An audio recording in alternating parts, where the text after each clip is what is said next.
All right, I thought I would do a quick video on rock flower anemones, which I think are becoming a bigger and bigger part of the hobby. I see people really wanting these things. They especially want them overseas because apparently you can't get them in Europe nearly as easily as you can in America. I think they come from the Caribbean, I want to say. Maybe. But anyway, proximity plays a role. We Americans are spoiled for rock flower anemones, both in price and variety. So, and I would have a whole tank full of these things if they succeeded every time I put them in the tank. I've got a big one here, I've got a medium one here, I've got this orange one, and then I have a third red one here. I have found that the red ones flourish in my tank. Now my tank's a mixed reef, but I know it sounds bad, but I care more about my SPS frags that I just started than I do about like a Duncan coral. So my flow pattern is pretty heavy in this tank, and recently I've tried to add some rock flower anemones, and some of them just didn't make it. Like they just didn't do well. They were obviously irritated by the flow and shriveled up, and they kept moving around. They wouldn't sit still, and inevitably at some point they got weak, and like my peppermint shrimp would pick them off, which by the way, if you don't feed your inverts, peppermint shrimp in particular, they will definitely snack on a weakened rock flower nem for sure, so keep that in mind. But I found that the red ones do well in a higher flow tank. I found that the orange ones do well. I have another orange one that you can't see. It crawled around the back. And that's the other thing. I don't know if it's related to my flow, but what I'll say about rock flower nems is they like to move. And I think they like to move more than most people like to say that they do.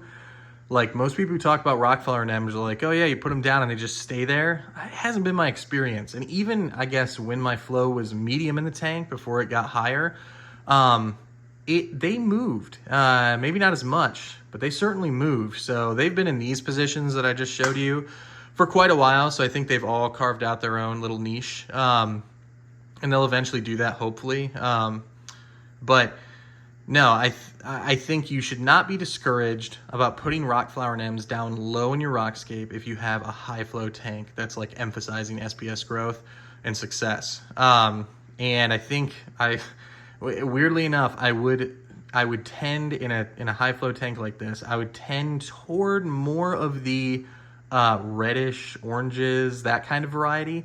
It seems like the cooler varieties like blues and greens and stuff like that were the ones that struggled the worst in this tank. So I don't know if I'm sure there's all kinds of differences among these things. If you look at the tentacles, there's different kinds of tentacles on these things and different patterns leading up to the mouth in the center, and even slightly different shapes to them. So yeah, reds and oranges are good. And they're easy, guys. They're easy. You don't have to feed them. They'll feed on their own on whatever's floating by in the water.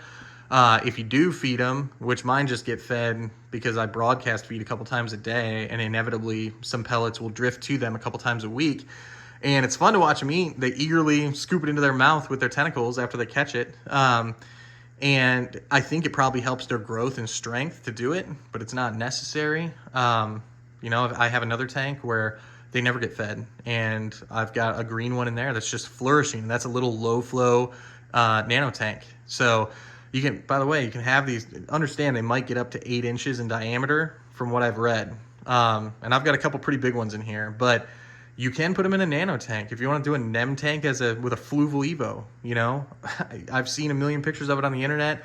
I have like a 15-gallon tank that they're thriving in. So yeah, that doesn't matter tank size for them. You can do either one, and honestly, they really just kind of brighten up the tank. They're not like super compelling. They don't do anything crazy.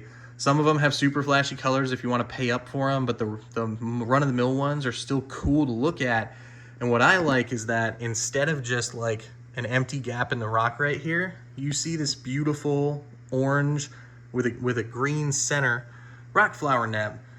And again, instead of just bare rock over here where it's kind of shadowed and I couldn't put a coral, like you've got a rock flower nem. And over here where it's just a cliff face, you've got a rock flower nem. So that's kind of what I like to use them for, is down along the underutilized portions of my rockscape.